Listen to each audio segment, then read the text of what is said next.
Hey students, news and classes channel में आपका स्वागत है। मैं हूं आपके साथ उदयकांत। आज मैं आपके लिए बड़ा ही इंपॉर्टेंट चैप्टर लाया हूं, मॉडल वर्ब्स। अब आप पूछेंगे कि सर ये चैप्टर इतना इंपॉर्टेंट कैसे है?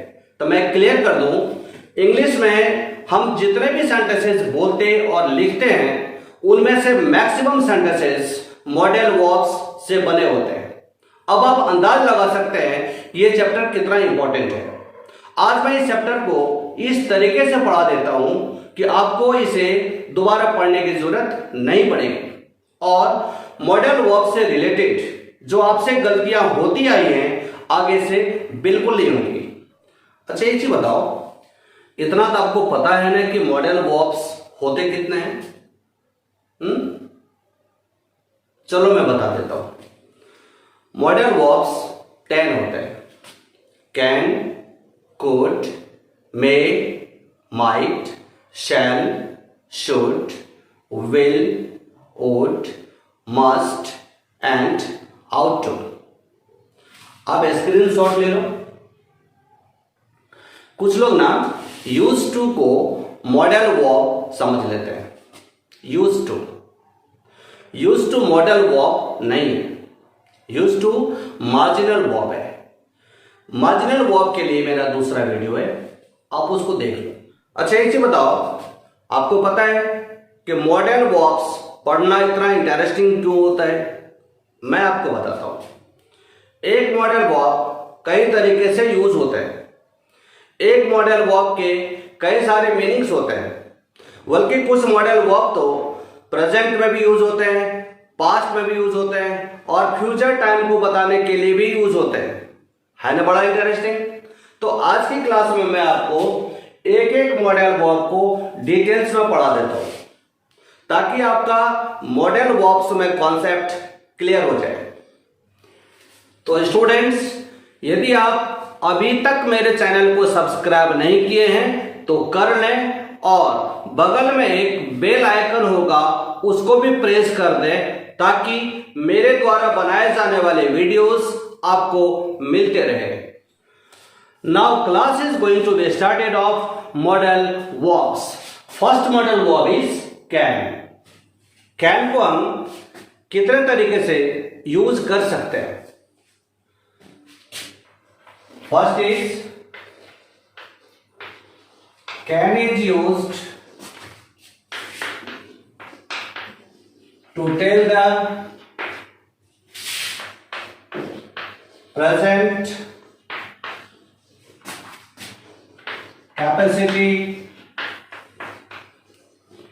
power and ability of a subject।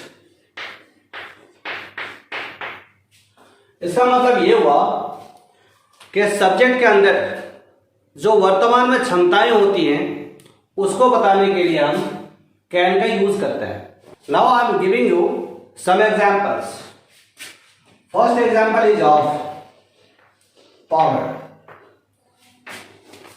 I can lift 50 kg। मैं 50 किलो उठा सकता हूं। इसका मतलब यह हुआ कि मेरे अंदर 50 किलो उठाने की क्षमता है। Next example, I can break this wall. मैं इस दीवार को तोड़ सकता हूं।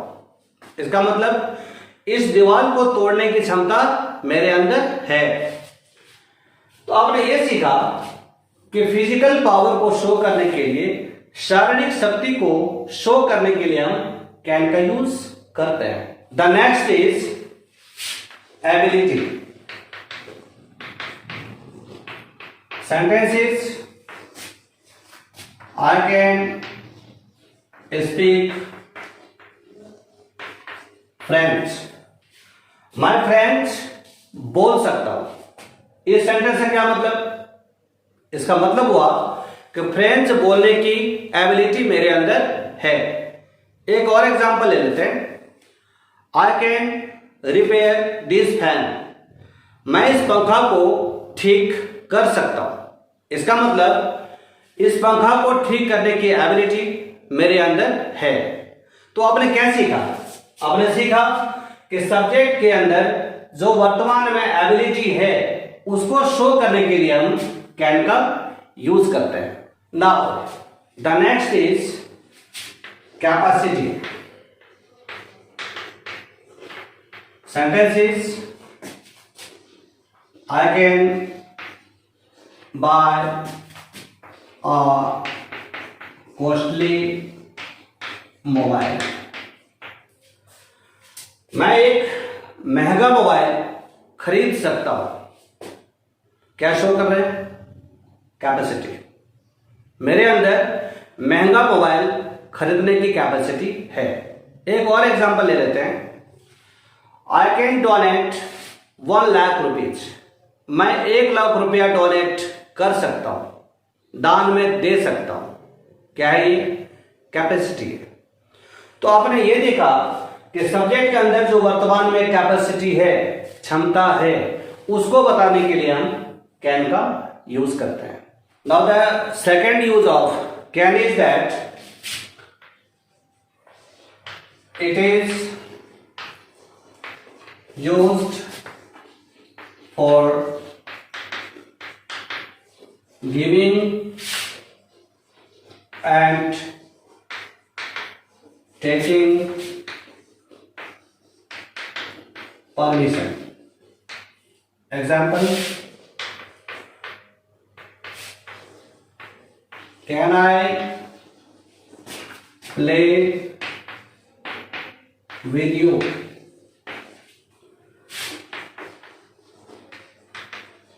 Taking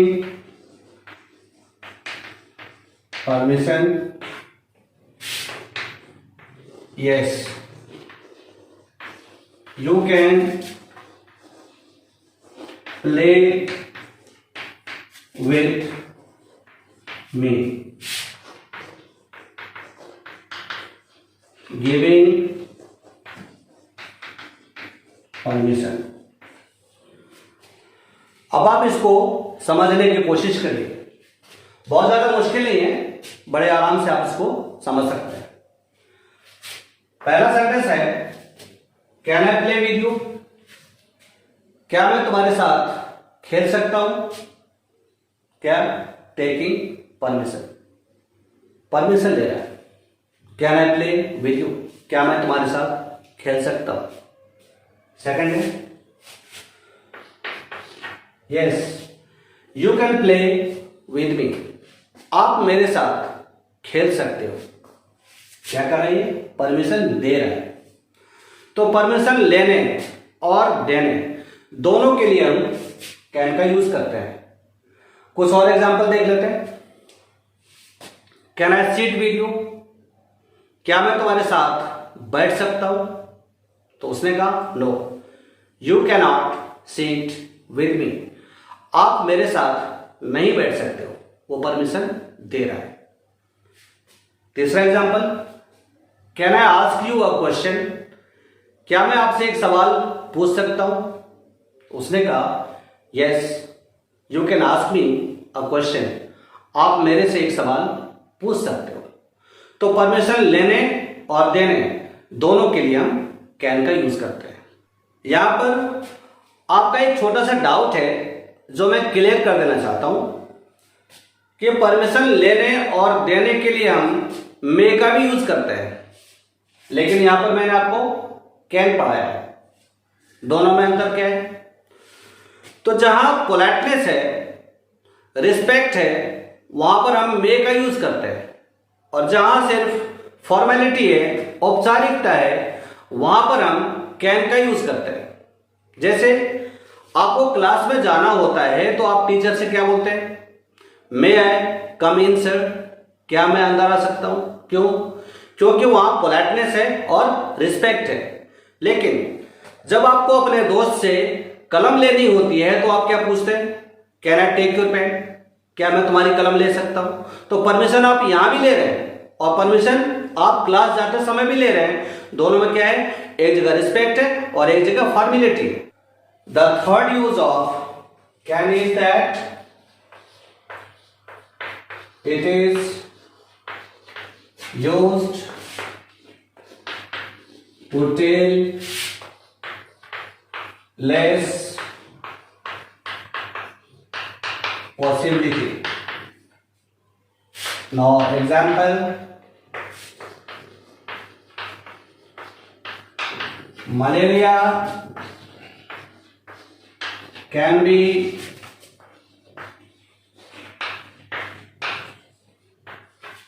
dangerous for us. Now I am writing here some more examples. Coronavirus may be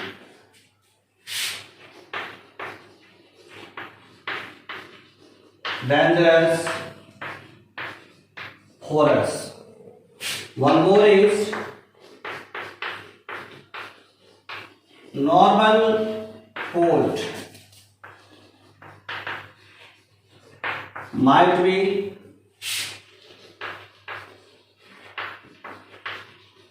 dangerous for us.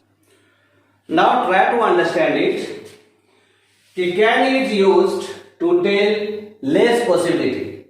कि can का यूज हम कम संभावना को व्यक्त करने के लिए करते हैं. Example is malaria can be dangerous for us. कि मलेरिया हमारे लिए खतरनाक हो सकता है.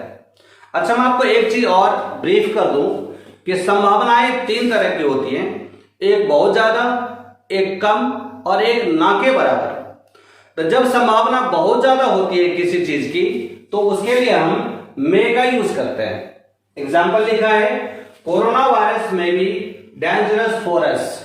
कि ये जो कोरोना वायरस है ना वो हमारे लिए खतरनाक हो सकता है, इसकी संभावना ज्यादा है, इसके लिए मैंने मे का यूज किया है. लेकिन मलेरिया के लिए मैंने कैन का यूज किया है. वैसे बीमारी है तो खतरनाक तो है ही, लेकिन इसकी संभावना कम होती है, इसलिए मैंने यहां पर कैन का यूज किया है. और एक और वर्ड है माइट. जब किसी चीज की संभावना बिल्कुल ना के बराबर है, बहुत कम होती है, उसके लिए हम माइट का यूज करते हैं. जैसे normal cold might be dangerous for us. ये जो नॉर्मल कोल्ड है ना, सर्दी जुकाम खांसी, ये हमारे लिए खतरनाक हो सकता है, इसके लिए इसकी संभावना लेकिन कम होती है, इसलिए हमने यहाँ पे माइट का यूज किया है. तो आपने ये सीखा जब किसी चीज की संभावना बहुत ज्यादा होती है तो वहां पर हम मे का यूज करते हैं, और जब संभावना कम होती है उसके लिए हम कैन का यूज करते हैं, और जब किसी चीज की संभावना ना के बराबर होती है, बहुत कम होती है, तो वहां पर हम माइट का यूज करते हैं. कैन के बारे में एक छोटी सी लेकिन इंपॉर्टेंट बात और बता दूं कि cannot is the wrong way of writing cannot or can't. जब हम कैन वाले सेंटेंस को नेगेटिव में चेंज करते हैं ना, तो अक्सर हम ऐसे लिख देते हैं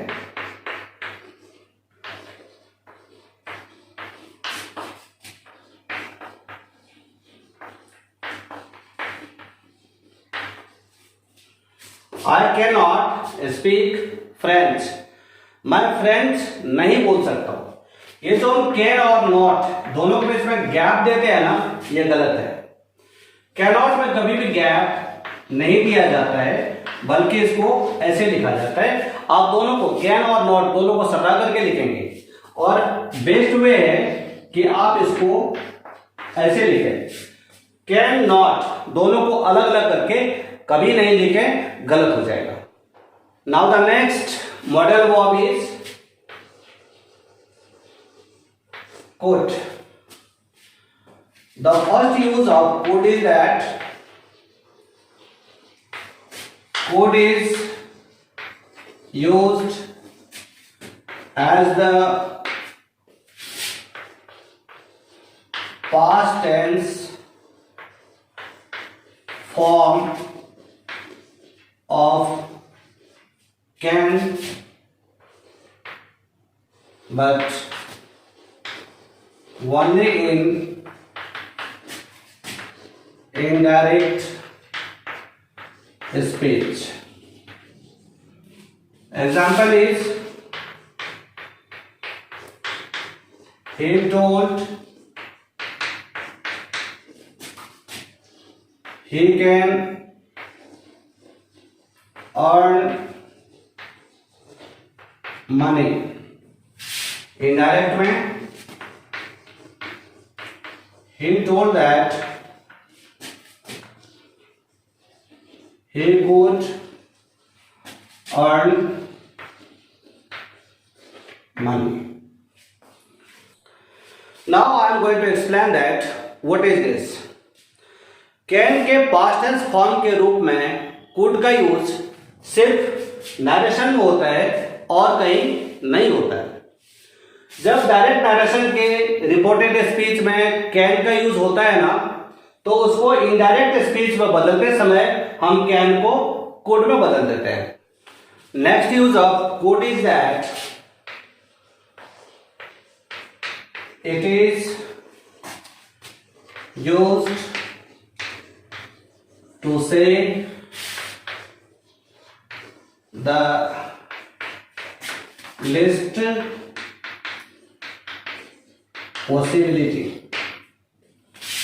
Example,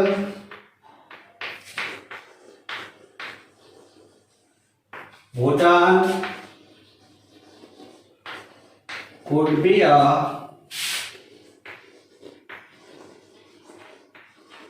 developed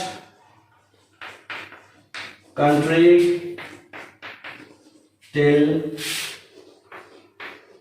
2030. Now I am going to explain that what is this. In fact, could is used to say the least possibility.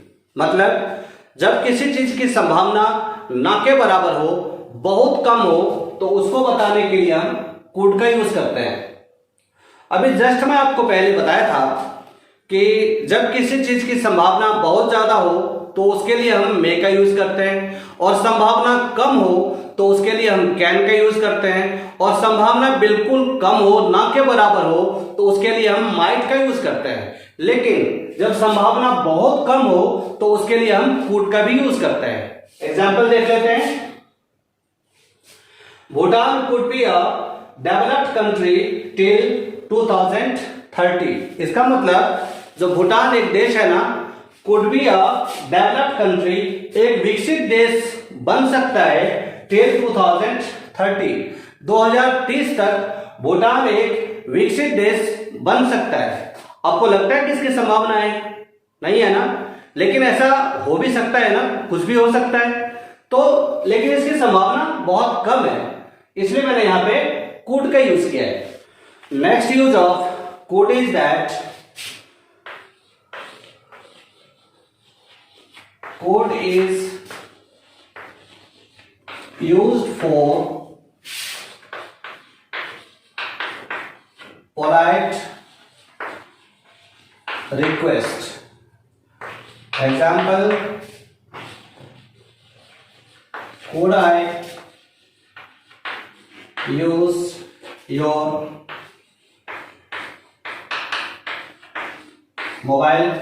तो इसका मतलब ये हुआ कि जब हमें किसी से पोलाइटली रिक्वेस्ट करना होता है ना, तो उसके लिए हम कुड का यूज करते हैं। जैसे यदि आपको किसी का मोबाइल यूज करना है तो आप उससे धमकी देकर नहीं ले सकते ना, आपको पोलाइटली बोलना पड़ेगा कि क्या मैं आपका मोबाइल यूज कर सकता हूं। तो इस तरह से जब आप पोलाइटली रिक्वेस्ट करते हैं किसी के लिए तो आप कुड का यूज करेंगे। जैसे could I use your mobile, क्या मैं आपका मोबाइल यूज कर सकता हूं। Now the next use of could is that could is used to tell the past capacity, power and ability of a subject. Example, I could buy a mobile. Code के बारे में एक छोटा सा confusion है, मैं पहले उसको खत्म कर देता हूं ताकि आप कोड का प्रॉपरली यूज कर सके। हिंदी में एक वर्ड है सकता था और दूसरा वर्ड है सका। जैसे मैं एक मोबाइल खरीद सकता था और मैं एक मोबाइल खरीद सका, दोनों में क्या अंतर है? मैं एक मोबाइल खरीद सकता था, इसका मतलब होता है कि मोबाइल खरीदने की क्षमता मेरे अंदर तो थी लेकिन मैंने मोबाइल खरीदा नहीं। और मैं एक मोबाइल खरीद सका, इसका मतलब होता है कि मैंने मोबाइल खरीद लिया। तो मैं एक मोबाइल खरीद सकता था और मैं एक मोबाइल खरीद सका, ये दोनों में से कुड का यूज आप किसके लिए करेंगे? तो मैं बता दूं कि जिस सेंटेंस में सकता था लगा रहेगा उसके लिए आप कुड का यूज करते हैं। Now come on point. Sentence is written here that could is used to tell the past capacity, power and ability of a subject. इसका मतलब ये होता है कि किसी भी सब्जेक्ट के अंदर जो पहले कोई क्षमता थी उसको आज बताने के लिए हम could का यूज करते हैं। जैसे I could donate blood, मतलब हुआ कि मैं ब्लड डोनेट कर सकता था, मेरे अंदर ये क्षमता थी जो मैं आज आपको बता रहा हूं। Next sentence is I could help the poor, मैं गरीबों की मदद कर सकता था, ये मेरे अंदर क्षमता थी जो मैं आपको आज बता रहा हूं। तो इस तरह आपने सीखा कि जिस सेंटेंस में सकता था लगा रहे उसके लिए आप कुड का यूज करते हैं। The next model verb is may. The first use of may is that it is used for giving and taking permission. Example is that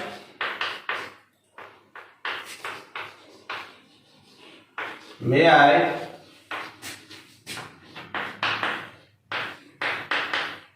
come in, sir? Yes. You may come.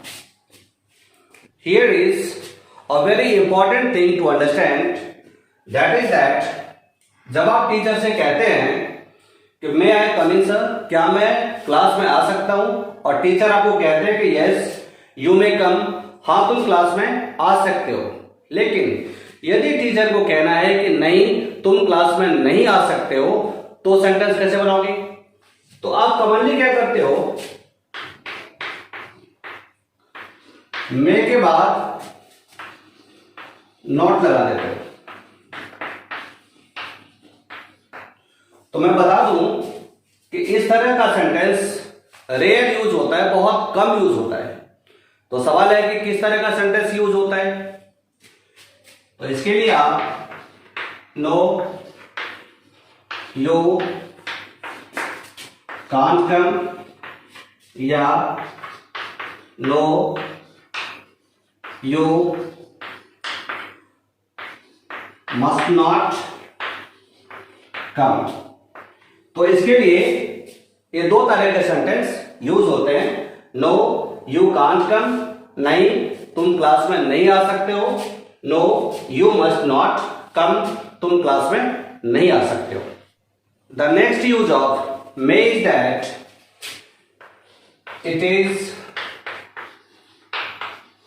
Used for more possibility. Example, India may be a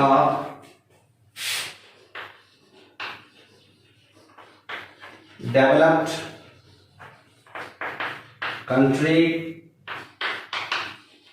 till 2030. India may be a developed country till 2030. Now, I am going to explain it. It is used for more possibility. मतलब may का use हम ज्यादा संभावना को बताने के लिए करते हैं. एग्जाम्पल लिखा मैंने, इंडिया में भी अ डेवलप्ड कंट्री, भारत एक विकसित देश बन सकता है टिल 2030. 2030 तक भारत एक विकसित देश बन सकता है, इसकी संभावना ज्यादा है, इसलिए आप ऐसे सेंटेंस के लिए मे का यूज करेंगे.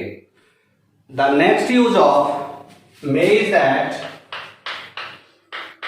It is used to express desire. Now see the example.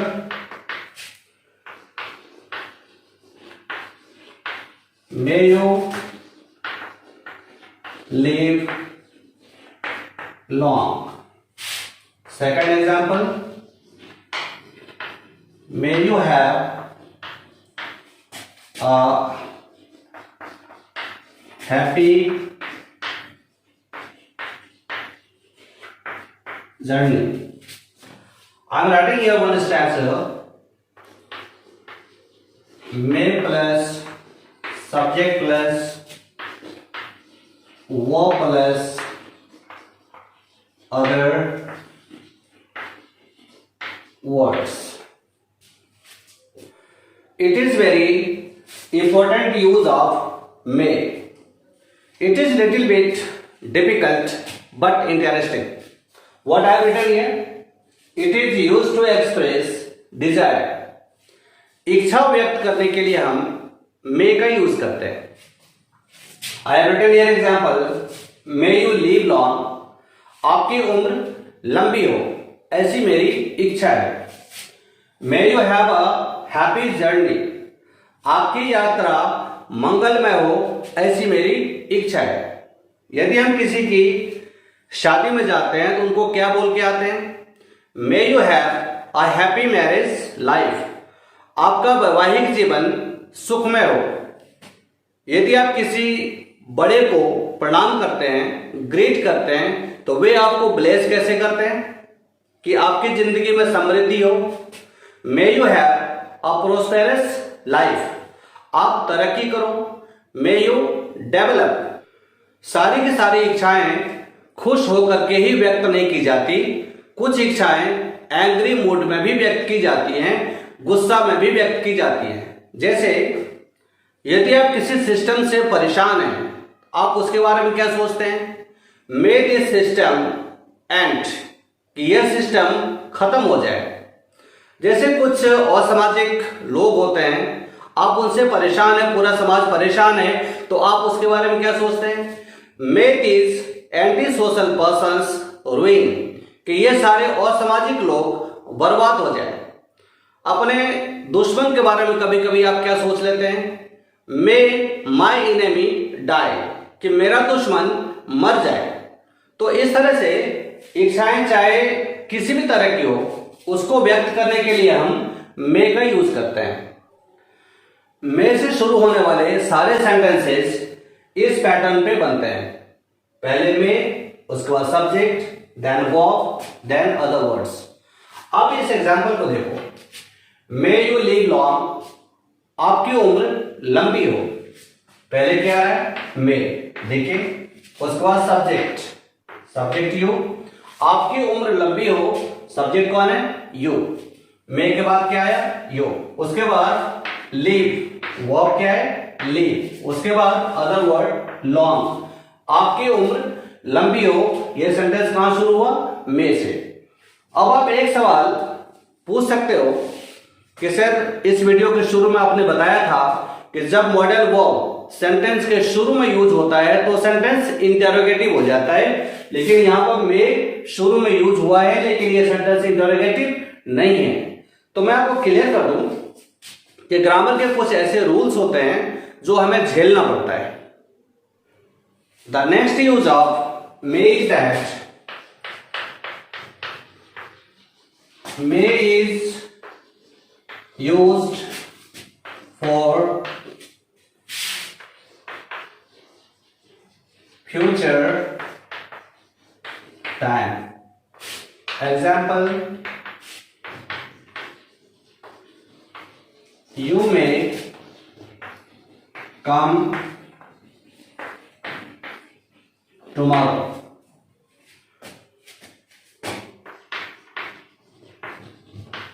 You may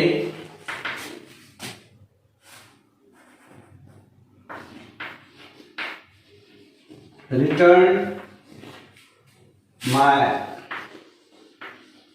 money next week. Now I explain you कि मे का यूज अब तक आप प्रेजेंट में करते आ रहे थे। अब आप सीखिए कि मे का यूज आप फ्यूचर टाइम को बताने के लिए भी कर सकते हैं। एग्जाम्पल से क्लियर हो जाएगा। यू मे कम टुमारो, आप कल आ सकते हैं, कल आप मेरे से मिल सकते हैं। यू मे कम टुमारो, ये टुमारो क्या है? फ्यूचर टाइम है। Next example is you may return my money next week, आप मेरा पैसा अगले सप्ताह वापस कर सकते हैं। जो नेक्स्ट वीक है वो क्या है? फ्यूचर टाइम है। तो आप फ्यूचर टाइम को बताने के लिए भी मे का यूज कर सकते हैं। The next use of may is that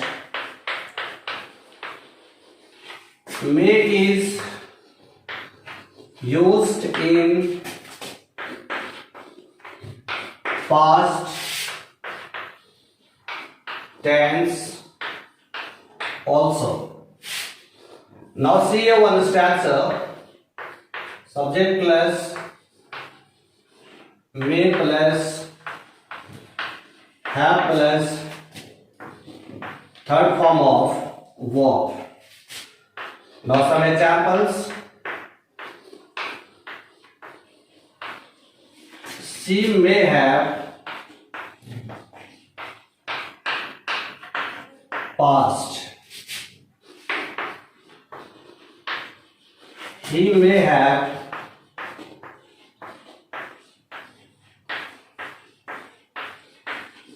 recovered. Now I am going to explain it. That may is not only used in present and future, but it is also used in past tense. इस structure से जो भी sentences बनते हैं सारे के सारे past tense में होते हैं। अब एग्जाम्पल को देख लीजिए। शी मे हैव पास्ट, वह पास कर गई होगी। Next example is he may have recovered, वह ठीक हो गया होगा। आप कब के बारे में बात कर रहे हैं? पास्ट टेंस के बारे में। जैसे वह पहुंच गया होगा, ही मे हैव रीच्ड। तो इस तरह के सेंटेंस को बनाने के लिए हम इस स्ट्रक्चर को फॉलो करते हैं। The next model verb is might. The first use of might is that might is used for polite request. Example is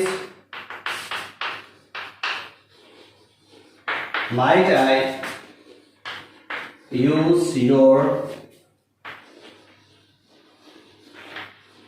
charger. तो क्या देखा आपने? Might is use for polite request.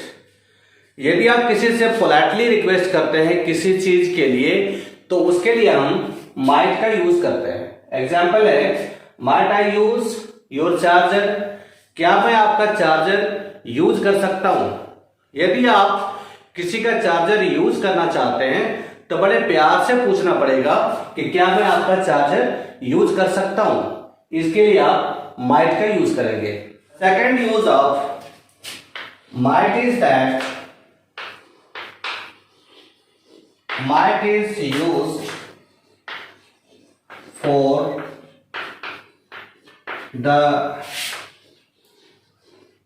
least possibility.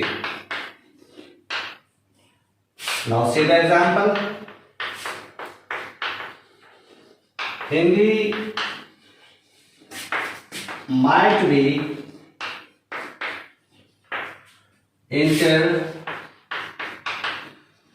international language. What I have written here? Might is used for least possibility. जब किसी चीज की संभावना बहुत कम होती है उसको बताने के लिए हम might का यूज करते हैं।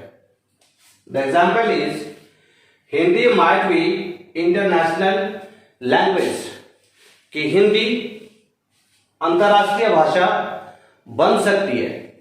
इसकी संभावना बहुत कम है ना, आपको भी लगता है? तो हिंदी इंटरनेशनल लैंग्वेज बन सकती है, इसकी संभावना बहुत कम है, इसलिए यहां पे माइट का यूज किया गया है। This is the last use of might. Might as the past tense form of may is used in indirect speech. Example is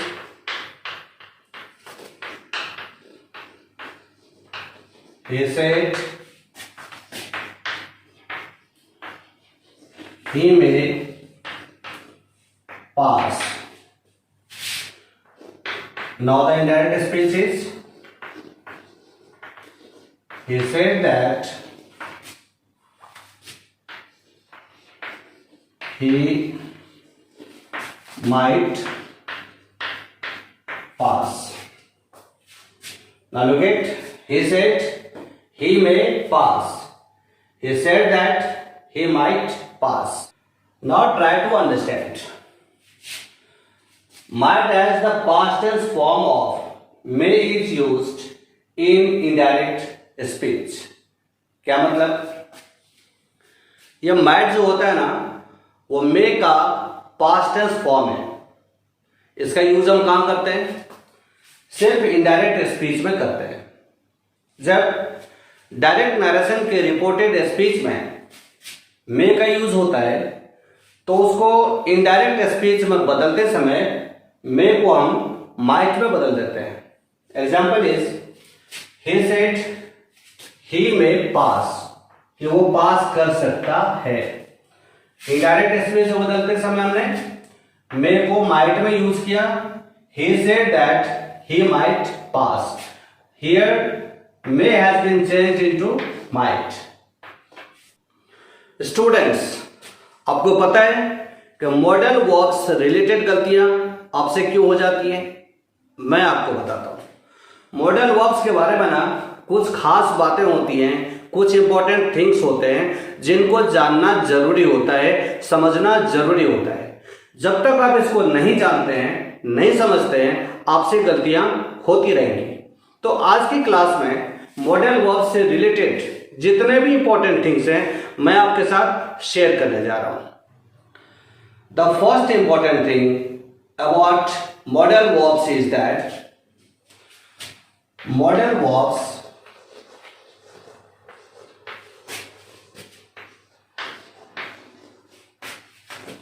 don't change according to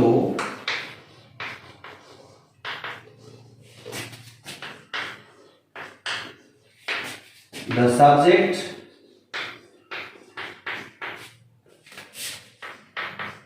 its number and person. क्या लिखा मैंने? Modal verbs don't change according to the subject, its number and person. इसका मतलब ये हुआ, जो modal verbs होते हैं ना, वो सब्जेक्ट के अनुसार नहीं बदलते हैं. एग्जाम्पल में देख लेते हैं. I can learn English. You can learn English. He can learn English. I is the subject of first person, you is the subject of second person, and he is the subject of third person. तो आपने ये देखा कि subject बदल गए. I, you, he. Can बदला क्या? Can नहीं बदला. इसका मतलब ये होता है कि सब्जेक्ट चाहे कोई भी हो, मॉडल वर्ब में परिवर्तन नहीं होता है. ऐसा इसलिए पढ़ाना पड़ रहा है, इसलिए बताना पड़ रहा है कि कुछ ऐसे वर्ब्स होते हैं जो सब्जेक्ट के अनुसार बदल जाते हैं. जैसे is, am, are, was, were, have, has, do, does. ये सारे प्राइमरी वर्ब्स हैं जो सब्जेक्ट के अनुसार बदल जाते हैं. एग्जाम्पल में देख लेते हैं. तो students, now I am taking example of is, am, are. I am a teacher.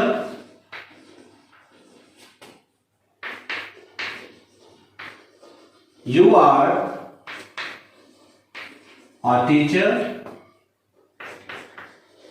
He is a teacher. Actually, I have taken the same example. With subject I, am has been used. With subject you, are has been used. And with subject he, is has been used. तो आपने क्या देखा, जो primary verbs है ना, is, am, are, वो subject के हिसाब से, सब्जेक्ट के अनुसार बदल जाते हैं. आई के साथ एम, यू के साथ आर, ही के साथ इज. अब ये बताइए कि आई के साथ आप आर का यूज कर सकते हैं? आई आर ए स्टूडेंट कह सकते हैं कभी? नहीं ना. यू के साथ एम लगा सकते हैं? यू एम आर स्टूडेंट, कि तुम एक स्टूडेंट हो? नहीं ना. आई के साथ एम, यू के साथ आर और ही के साथ इज. तो मैं आपको बताना ये चाह रहा हूं, जो प्राइमरी वर्ब्स होते हैं ना, वो सब्जेक्ट के अनुसार बदल जाते हैं, लेकिन जो मॉडल वर्ब्स होते हैं ना, वो सब्जेक्ट के अनुसार नहीं बदलते हैं. इसी तरह हैव और हैज और डू और डज, ये प्राइमरी वर्ब्स हैं और सब्जेक्ट के अनुसार बदल जाते हैं. जैसे आई हैव अ पेन और शी हैज अ पेन. आई के साथ क्या आया? हैव, और शी के साथ हैज. इसी तरह डू डज को देख लीजिए. आई डोंट गो देयर और she does not go there. मैं वहां नहीं जाता हूं और she does not go there, वह वहां नहीं जाती है. तो आई के साथ आपने क्या यूज किया? डू का, और शी के साथ डज का. तो इस तरह आपने ये सीखा, जो प्राइमरी वर्ब्स हैं वो सब्जेक्ट के अनुसार बदल जाते हैं, लेकिन जो मॉडल वर्ब्स हैं वो सब्जेक्ट के अनुसार नहीं बदलते हैं. अब हम दूसरा देखते हैं.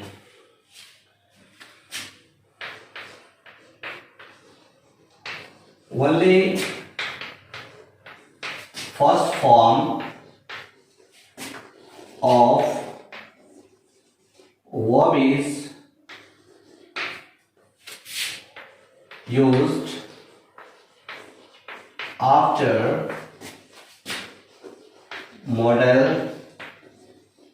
वर्ब्स। इसका मतलब ये हुआ कि जो मॉडल वर्ब्स है ना, उसके बाद हम सिर्फ वर्ब की फर्स्ट फॉर्म यूज करते हैं। हमें कभी भी वर्ब की second, third, fourth, fifth form use नहीं करना चाहिए। एक एग्जाम्पल में देख लेते हैं। I can go, I can went, I can gone, I can going, I can goes. Go is the first form of verb, went is the second form of verb, and gone is the third form of verb, and going is the fourth form, and goes fifth form. I can go, first form. I can went, second form. I can gone, third form. I can going, fourth form. I can goes, fifth form. अब आप बताइए कि इसमें से कौन सा सही है। तो जो ग्रामर का रूल है उसके हिसाब से मॉडल वर्ब के बाद वर्ब की फर्स्ट फॉर्म यूज होती है। तो इसके रूल के हिसाब से आई कैन गो ये वाला सही है। कभी भी आपको second form, third form, fourth form, fifth form का यूज नहीं करना चाहिए। यदि आप ऐसा करेंगे तो सेंटेंस गलत हो जाएगा। एक आध और एग्जांपल देख लेते हैं। I should love children, you will come tomorrow. अब देखिए, I should love children, love कौन से फॉर्म है? First form. You will come tomorrow, कल तुम आओगे, कम कौन से फॉर्म है? First form.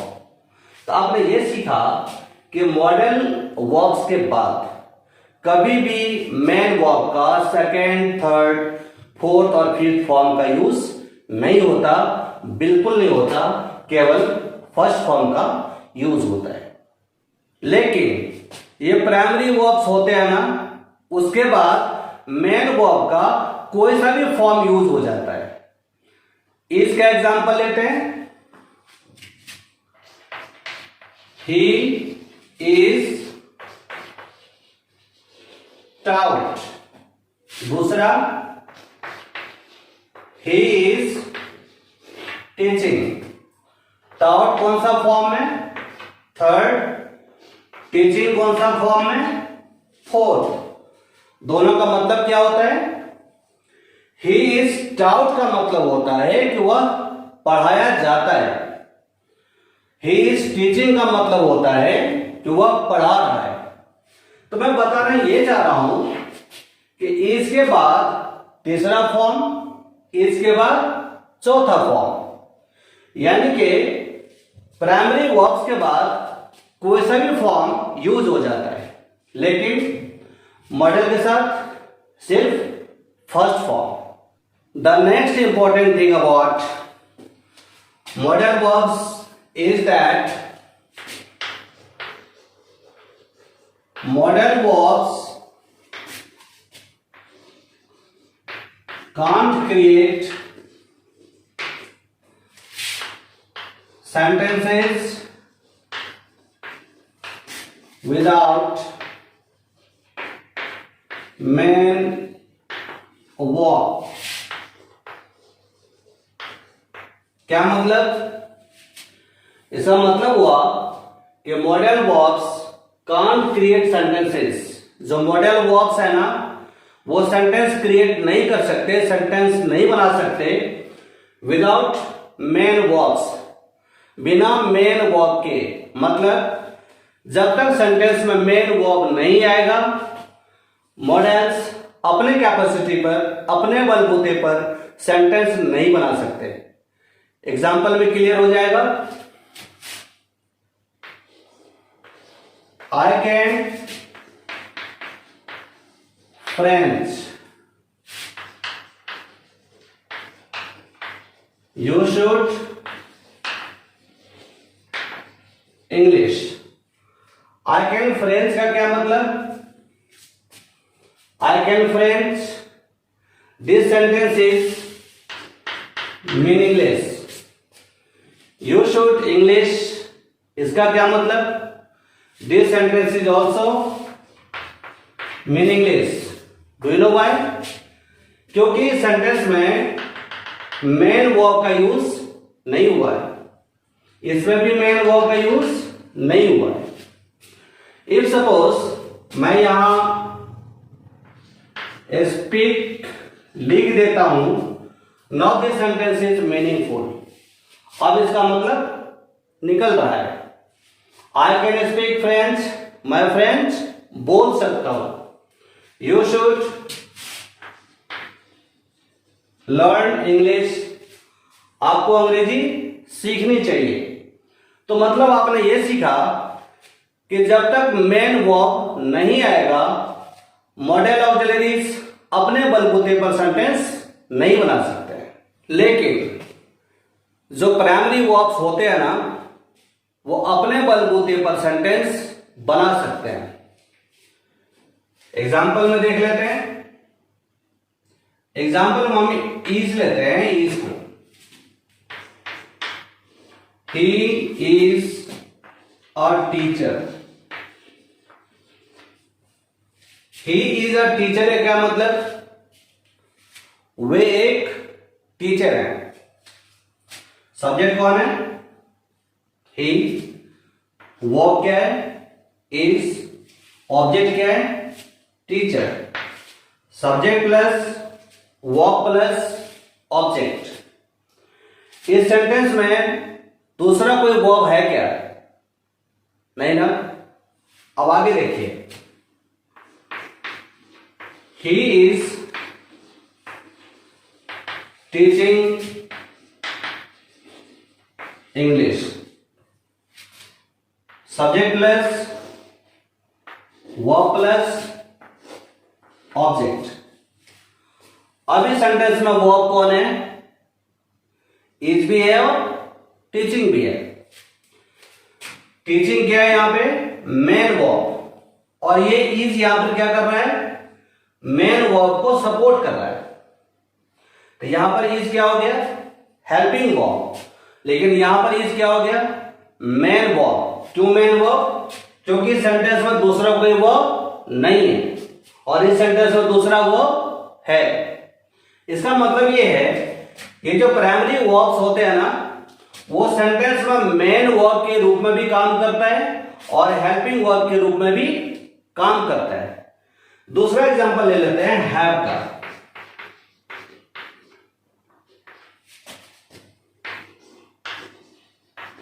I have sent message. I have a mobile. I have sent message. I have a mobile. इस सेंटेंस को देखिए। I have a mobile. ये ऑब्जेक्ट है, ये वर्ब है, ये सब्जेक्ट है। इसमें दूसरा कोई वर्ब है क्या? नहीं ना। इसका मतलब इस सेंटेंस में वर्ब मेन वर्ब है। ये जो हैव है ना, मेन वर्ब है। लेकिन आई हैव सेंट मैसेज, इस सेंटेंस में सेंट जो है वो मेन वर्ब है और ये वाला जो हैव है वो मेन वर्ब को सपोर्ट कर रहा है, हेल्प कर रहा है। इसका मतलब आई हैव सेंट मैसेज में हैव हेल्पिंग वर्ब है और आई हैव अ मोबाइल में हैव मेन वर्ब है। तो आपने ये देखा, जो मॉडल वर्ब्स होते हैं, जब तक कोई दूसरा मेन वर्ब नहीं आएगा, अपने बलबूते पर सेंटेंस नहीं बना सकता। लेकिन जो प्राइमरी वर्ब्स हैं, वो मेन वर्ब के साथ मिलकर के भी सेंटेंस बनाता है और अपने बलबूते पर भी सेंटेंस बनाता है। The next important thing is that infinitive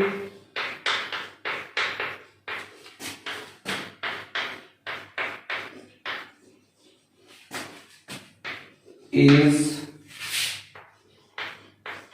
not used after modal verbs। इसका मतलब हुआ infinitive is not used after modal verbs। अब सवाल है कि infinitive क्या है, तो मैं बता देता हूं। जब verb के पहले to लग जाता है ना, और ये नाउन के तरह काम करने लगता है, तो अब उसको infinitive कहते हैं। एक बार दोबारा सुन लीजिए। वर्ब के पहले जब टू लग जाए तो वह नाउन के तरह काम करने लगता है, इसको हम इन्फिनेटिव कहते हैं। जो हमारे मॉडल्स है ना, उसके बाद इन्फिनेटिव का कभी भी यूज नहीं होता। Suppose I can to go, you should to speak,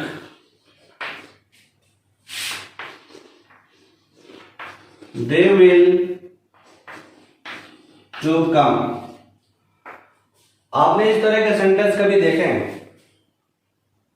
नहीं ना। आई कैन टू गो, इसमें टू गलत है, क्योंकि मॉडल के बाद जो वर्ब आता है ना, उसके पहले टू कभी भी यूज नहीं होता। यू शुड टू स्पीक, आपको बोलना चाहिए, इसके पहले टू नहीं आएगा। दे विल टू कम, वे आएंगे, इसके पहले टू नहीं होता। लेकिन वो प्राइमरी वर्ब्स होते हैं ना, उसके बाद इन्फिनेटिव का यूज होता है। एग्जाम्पल में देख लेते हैं। I am to go, he is to come,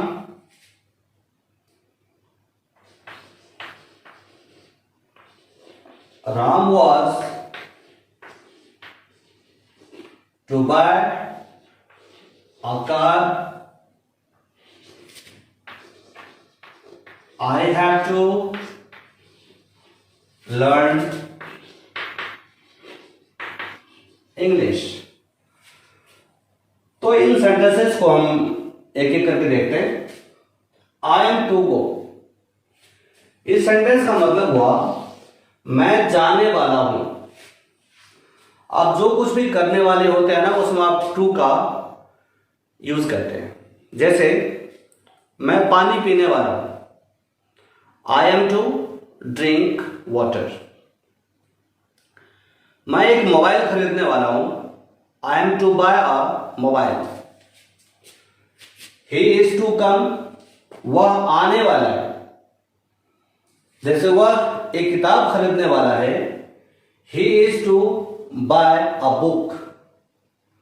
Ram was to buy a car, Ram एक कार खरीदने वाला था। नेक्स्ट है I have to learn English, मुझे अंग्रेजी सीखनी है। जैसे मुझे एक किताब खरीदनी है, I have to buy a book. मुझे गांव जाना है, I have to go village. मुझे गांव जाना है, I have to go village. तो इस तरह से आपने ये देखा, जो हमारे प्राइमरी वर्ब्स है ना, उसके बाद इन्फिनेटिव का यूज होता है। लेकिन जो हमारे मॉडल वर्ब्स हैं, उसके बाद इन्फिनेटिव का यूज नहीं होता है। तो students, these are important things about modal verbs what you have learned. आप इस वीडियो को एंड तक देखते रहें क्योंकि आगे भी बहुत कुछ है। तो स्टूडेंट्स, मैंने आपको बताया था कि इंग्लिश में हम जितने भी सेंटेंसेस बोलते और लिखते हैं उनमें से काफ़ी सेंटेंसेस मॉडल वर्ब्स से बने होते हैं। अब सवाल है कि मॉडल वर्ब से सेंटेंसेस आप कैसे बनाएंगे। For this I have designed some abstractions and with the help of these abstractions you can create so many sentences very easily.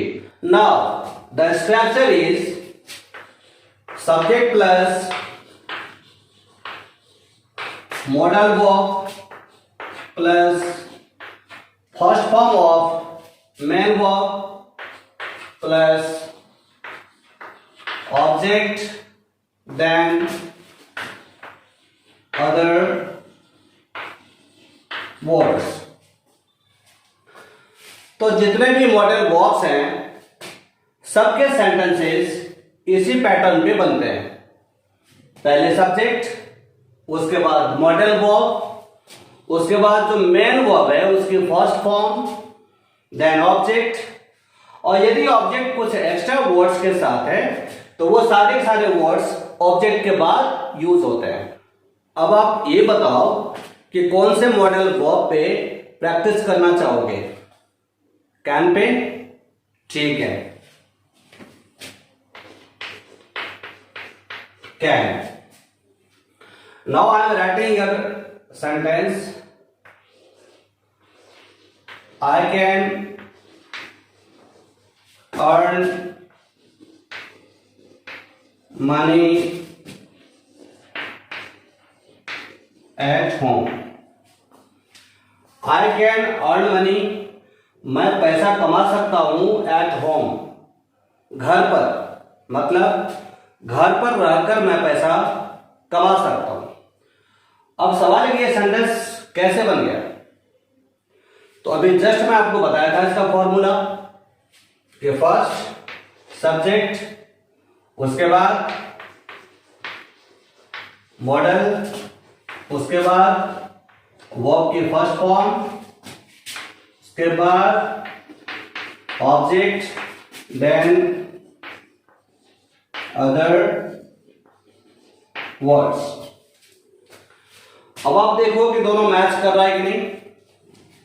Subject, I is the subject, can model, earn the first form of verb, money, object, and at home this is other words। ये जो at home है ना, ये object money के साथ है, इसलिए इसको हमने लास्ट में यूज किया है। If you want to change sentence into negative, you will have to use not after modal verb। Now I am writing here structure, subject plus modal verb plus not plus V1 plus object plus other words। Now sentence, I can't earn money at home।